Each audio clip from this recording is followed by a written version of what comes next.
भारत मंडपम दिल्ली में आयोजित परीक्षा पे चर्चा के 7वें संस्करण में प्रधानमंत्री नरेंद्र मोदी जी ने भी स्टूडेंट्स का मार्गदर्शन किया। एग्जाम की चुनौती का सामना कैसे करें, कैसी तैयारी करें, कैसी जीवन शैली अपनाएं ताकि खुशी खुशी स्टूडेंट्स अपना बेस्ट दे पाएं।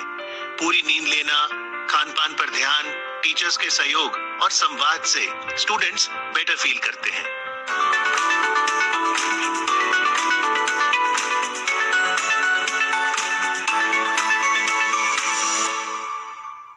तो विद्यार्थी परीक्षाओं को उमंग और उत्साह के साथ कैसे दें, इस विषय पर बातचीत के लिए डीडी मॉर्निंग शो साथ हैं डॉक्टर सलोनी गुप्ता, प्रिंसिपल भारती कॉलेज दिल्ली विश्वविद्यालय। नमस्ते मैडम। नमस्ते। प्रोफेसर सलोनी, कि 80 के दशक में जब आपने स्कूल और कॉलेज के एग्जाम्स दिए और आज जब हम 2024 में बैठे हैं, एग्जामिनेशन स्ट्रेस क्या तब भी होता था, क्या अंतर आया है? देखिए, जब 80 के दशक में हम लोग एग्जाम दिया करते थे तो एग्जाम को जो है एक बेसिकली एकेडमिक असेसमेंट है। तो असेसमेंट का डर हर किसी को होता है जब भी उसको असेस किया जाता है। कितना भी ब्राइट स्टूडेंट हो, कितना भी ब्राइट स्टूडेंट हो, उसको ये डर तो हमेशा रहेगा कि उसको असेस किया जाएगा। तो लेकिन उस समय हमारा डर जो है सिर्फ इतना रहा करता था कि हम परीक्षा में किस तरह का परफॉर्म करेंगे, अच्छे से अच्छे नंबर लाने हैं, क्लास में टॉप करना है या फर्स्ट आना है। लेकिन आजकल के अगर संदर्भ में देखें तो स्टूडेंट्स के पास बहुत सारे इश्यूज हैं। उनके पास बाकी स्टूडेंट्स क्या कर रहे हैं, किस तरह की मौज मस्ती कर रहे हैं, ये भी वो उनको स्ट्रेस है कि उनके बराबर चलना है, उनकी तरह के कपड़े पहनने हैं।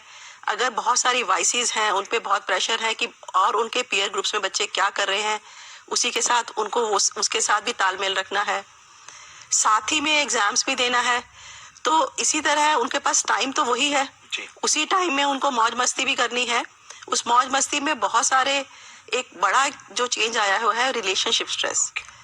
बॉयज और गर्ल्स दोनों में अगर आप देखेंगे तो बॉयज को भी ये रहता है कि ये भी एक विषय है कि आपके पास गर्लफ्रेंड है कि नहीं है। तो वो भी एक, और गर्ल्स में भी ये इशू है।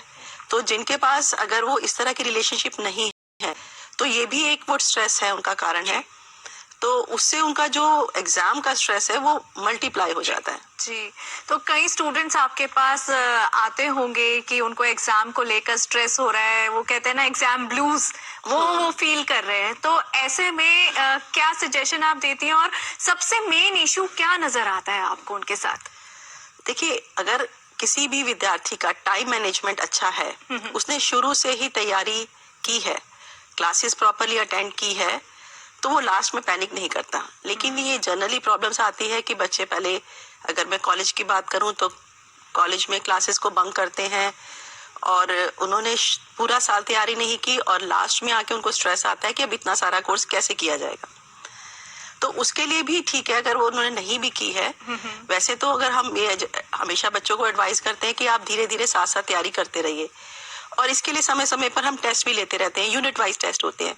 तो यूनिट वाइज टेस्ट होने से बच्चे की टाइम टू टाइम तैयारी होती रहती है।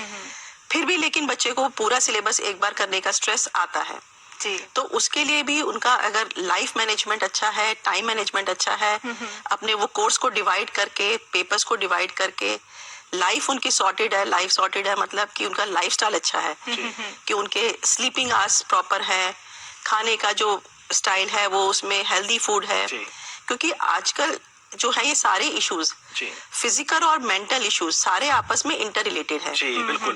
तो अगर आपकी फिजिकल हेल्थ अच्छी है तो मेंटल हेल्थ भी अच्छी होगी, आप स्ट्रांगली इस चैलेंज को भी हैंडल कर सकते हैं। जी, तो जैसा डॉक्टर भारती ने कहा कि बहुत जरूरी है कि हम अपनी जीवन शैली को ठीक रखें। पर अगर हम बात करें कि आपको कौन सा सब्जेक्ट ज्यादा पसंद है, भावना, अगर मैं आपसे पूछूं कि जब आप स्कूल में थी आपका फेवरेट विषय कौन सा था? इंग्लिश। और कौन सा विषय आपको बिल्कुल पसंद नहीं था? मैथ्स। तो मैम, ये जो स्ट्रेस है, ये एग्जाम का स्ट्रेस होता है या कोई एक पर्टिकुलर सब्जेक्ट का स्ट्रेस होता है? देखिए, दोनों तरह के स्ट्रेस होते हैं। एग्जाम में हमें स्ट्रेस क्यों आता है? एग्जाम में स्ट्रेस होता है कि हमें पता नहीं है, एम्बिग्यूटी है कि एग्जाम में क्या आएगा। तो ये जो स्ट्रेस है ना कि डेट शीट नहीं पता, एग्जाम कब होगा, किस एग्जाम में कितना टाइम मिलेगा, तो और एग्जाम क्वेश्चन पेपर क्या आएगा। तो अगर बहुत टाइम पे आ जाए और दूसरा अगर बच्चे अपना पास्ट क्वेश्चन पेपर्स को अच्छे से पढ़ लें, देख लें, तो उनको पता चल जाता है कि पिछले साल किस तरह के क्वेश्चंस आते रहे हैं, और अगर उसकी तैयारी ढंग से की जाए तो ये स्ट्रेस काफी हद तक कम किया जा सकता है। क्योंकि आप तो कॉमर्स की प्रोफेसर हैं, मान लीजिए डीडी मॉर्निंग शो कोई ऐसा विद्यार्थी देख रहा है जिसे कॉमर्स से बहुत डर लगता है, तो कॉमर्स की प्रोफेसर डॉक्टर सलोनी गुप्ता ये डर कैसे दूर करेंगे कि कॉमर्स रोचक विषय है? देखिए, कॉमर्स तो हमारी लाइफ से ऐसे जुड़ा हुआ है जैसे कि आपके शरीर में जैसे ब्लड होता है, तो कॉमर्स क्या है? कॉमर्स है कि मनी मैनेजमेंट है, बेसिकली बिजनेस मैनेजमेंट है। कॉमर्स में हम बेसिकली क्या बताते हैं, बिजनेस प्रॉब्लम्स क्या होती हैं, बिजनेस स्ट्रैटेजीज क्या होती हैं, बिजनेस के इश्यूज क्या होते हैं, बिजनेस के प्रोसीजर्स क्या होते हैं और उनका सोल्यूशन क्या होता है। तो अब आज अगर आप घर से चले होंगे, घर से चलने तक, यहाँ आने तक आपने कुछ ना कुछ खरीदा होगा, बेचा होगा, आपने टैक्सी हायर की होगी या गाड़ी से आए हैं तो पेट्रोल डलवाया होगा अपनी गाड़ी में, तो ये सब कॉमर्स है। तो कॉमर्स आपके विषय जीवन से ऐसा जुड़ा हुआ है कि अगर आप चाहें तो अगर अपने जीवन से ही सीखना चाहें, सुबह से शाम तक देखना चाहें, तो हर विषय से आप सीख सकते हैं। तो कॉमर्स तो एक ऐसा है जिससे कि आप जीते हैं रोज, तो उससे तो डरने का बिल्कुल भी कोई कारण ही नहीं है। जैसे टाइम वैल्यू ऑफ मनी बड़ा इंपॉर्टेंट कॉन्सेप्ट है, बल्कि 7 वंडर्स के बाद 8 वंडर तो कंपाउंड इंटरेस्ट को ही कहा जाता है। पर अगर मुझे नहीं समझ में आ रहा तो आप सरलता से कैसे समझाओगे? देखिए, मैं उसको एक बहुत सरल सा एग्जाम बताती हूँ। एक बहुत ही गोल्डन रूल है उसका, जैसे आपने कहा कि कंपाउंड इंटरेस्ट का एक बहुत ही सुंदर सा रूल है, 72 रूल ऑफ 72। रूल ऑफ 72 जो है ये सेबी ने भी एक्सेप्ट किया है। अच्छा, एक ऐसा रूल है कि आपको पता करना है कि आपका पैसा कितने साल में डबल हो जाएगा। तो आपको रिटर्न पता है कितनी उस पे आ रही है। तो अगर आपकी रिटर्न 8% है तो 72 को अगर आप 8 से डिवाइड करेंगे तो कितना आया?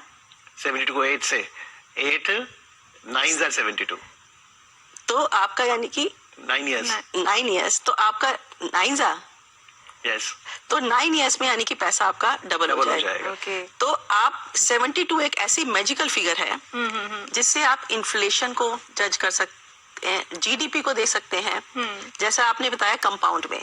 अब आपको उल्टा सवाल ये है कि आपको साल पता है कि आपको कितने साल में अपना पैसा डबल करना चाहते हैं।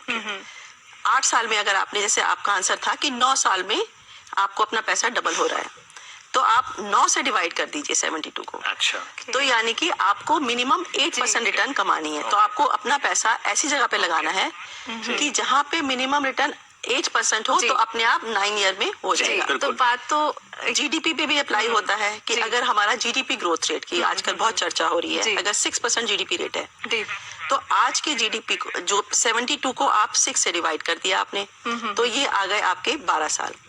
तो 12 साल में आपकी जीडीपी डबल हो जाएगी। जी बिल्कुल। तो डॉक्टर साहब, जैसे आप समझा रहे हो, ये एक इंटरेस्ट तो धीरे धीरे बनेगा क्योंकि बहुत बड़ा विषय है। लेकिन एक सवाल चलते चलते हम जरूर पूछेंगे, एग्जाम में हम आदर्शों का भी पालन करें, चीटिंग बिल्कुल ना करें, तो हम में से अगर कोई फर्रे बनाता है या कोई स्मार्ट वॉच लेके आ गया, क्या हिदायत देंगे आप? देखिए, पहले तो अगर आपने अच्छे से तैयारी की है तो आपको इन सब चीजों की जरूरत नहीं पड़ेगी। और मेरी ये हिदायत ये है कि आप देखिए, आप चीटिंग किस लिए कर रहे हैं? चीटिंग इसलिए कर रहे हैं कुछ मार्क्स एक्स्ट्रा आ जाएं जी, और आपकी जो आपको लोग जज करते हैं मार्क्स के बेसिस पे, आपको अच्छे से वो आपको अच्छा माने। लेकिन जब आप चीटिंग करते हैं तो पहली बात तो आप खुद अपने आप को जज करते हैं, तो आप अपनी ही नजरों में गिर जाते हैं कि आप एक गलत काम कर रहे हैं। बिल्कुल। दूसरा, आपके जो आगे पीछे बैठने वाले दोस्त हैं वो सब भी जानते हैं कि आपने ये चीटिंग करके की है। तो अगर आपने चीटिंग ली है तो आप उनकी नजरों में भी आप बड़े नहीं बनेंगे। और चीटिंग करके जितना टाइम आपने वो फर्रे बनाने में लगाया है, और अभी हमारे मोदी जी ने भी बताया है कि अगर आप लिख के प्रैक्टिस करते हैं तो आपकी तैयारी अच्छी हो जाती है। तो जितना टाइम आपने फर्रे बनाने में लगाया है, अगर वो आप लिख के तैयारी कर लेते तो वो क्वेश्चन तो आपका वैसे ही तैयार हो जाता। लेकिन रही बात स्मार्ट वॉच की और मोबाइल की, तो आजकल बच्चे स्मार्ट हो गए हैं। हम एग्जाम्स में स्मार्ट वॉच चॉइस बिल्कुल भी अलाउ नहीं रखवा दिया जाता है। अच्छा मैम, एग्जाम के टाइम पर भी टाइम मैनेजमेंट बेहद जरूरी हो जाता है, क्योंकि उस दौरान तो आपको एक एक पल कीमती होता है। तो वो कैसे मैनेज करें? वो बहुतों को पता ही नहीं होता कैसे टाइम मैनेज करें जब एग्जाम अटेम्प्ट कर रहे हैं। नहीं, एग्जाम में आपका जितने घंटे का पेपर है, आप उसमें 5 या 10 मिनट शुरू के रखिए पेपर को पढ़ने के लिए, समझने के लिए। वो आपका टाइम का खराब नहीं है। 10 मिनट आप जरूर रखिए कि पेपर को अच्छे से पढ़िए, समझिए। एक बार नहीं 2 बार पढ़िए, क्वेश्चंस को आइडेंटिफाई करिए कि जो आपको अच्छे से होती हैं कीजिए। तो फिर बचा हुआ टाइम है, आपको जितने क्वेश्चंस अटेम्प्ट करने हैं उससे आप डिवाइड कर लीजिए और आप अपनी एक टाइम लिमिट बना लीजिए कि मुझे इस क्वेश्चन को इतने टाइम में खत्म करना है किसी भी तरह से। जी बिल्कुल। और देखिए कैसे ये जो इंटरव्यू का टाइम था वो भी संपन्न हो गया। और टाइम मैनेजमेंट बहुत जरूरी है, लाइफस्टाइल मैनेजमेंट बहुत जरूरी है। और आज कार्यक्रम में आके ये टिप्स साझा करने के लिए सलोनी मैम आपका बहुत बहुत आभार। Thank you very much. Thank you. And we like to extend all the best to the students who will be appearing in the exams. Exactly, बहुत जरूरी होती है शुभकामनाएं जब हम एग्जाम के लिए अपियर होते हैं। तो हमारी तरफ से आप सभी को शुभकामनाएं। और अभी आगे बढ़ते हैं। जैसा कि 4 फरवरी को वर्ल्ड कैंसर डे मनाया गया, तो इसी को लेकर आज बातचीत करें। रिगार्डिंग अवेयरनेस बेहद जरूरी है, जिसकी अभी लोगों में बेहद